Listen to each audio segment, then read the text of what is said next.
Traffic પોલીસે વાહન ચાલકોના કાંડા પર બાંધી રક્ષા પોટલી.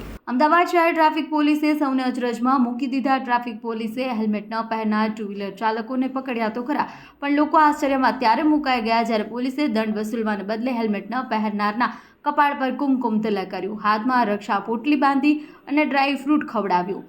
કોઈ પોલીસ તમને હેલ્મેટ વગર કે ટ્રાફિક નિયમનો ભંગ કર્યો હોય તમને પકડે ત્યારે દંડ વસૂલ કરવાને બદલે તમને ડ્રાય ફ્રૂટ ખવડાવે, કપાળમાં કુમકુમ તિલક કરે, હાથમાં રક્ષા પોટલી બાંધે, ખૂબ સરળતા અને નમ્રતાથી ટ્રાફિકના નિયમોનું પાલન કરવાનું કહે તો તમે આશ્ચર્યમાં ગરકાવ થઈ જાઓ તો નવાય નહીં.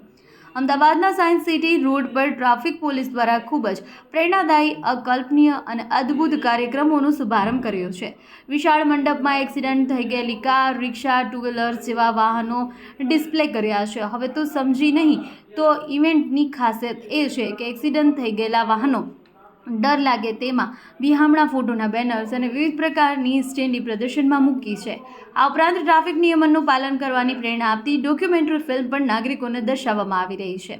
અમદાવાદ શહેરમાં સંયુક્ત પોલીસ કમિશનર NN ચૌધરીના વરદ હસ્તે હવે તો સમજો પ્રદર્શન ખુલ્લું મુકાયું છે.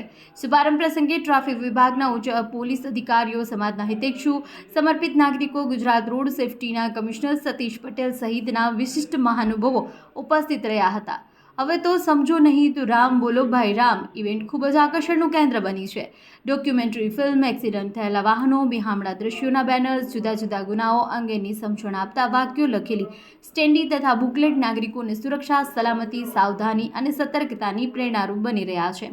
સતર્કતા ગ્રુપની ટીમ દ્વારા ક્રિએટેડ શોર્ટ ડોક્યુમેન્ટરી ફિલ્મ સતર્કતા બુક અને સ્ટેન્ડી બહુ પ્રભાવિત કરી રહ્યા છે. આ પ્રસંગે સંયુક્ત પોલીસ કમિશનર NN ચૌધરીએ જણાવ્યું કે પોલીસ અને નાગરિકોના સંયુક્ત પ્રયાસથી જ માર્ગ દુર્ઘટનામાં બનતી અટકાવવાના પ્રયાસો કરાયા છે.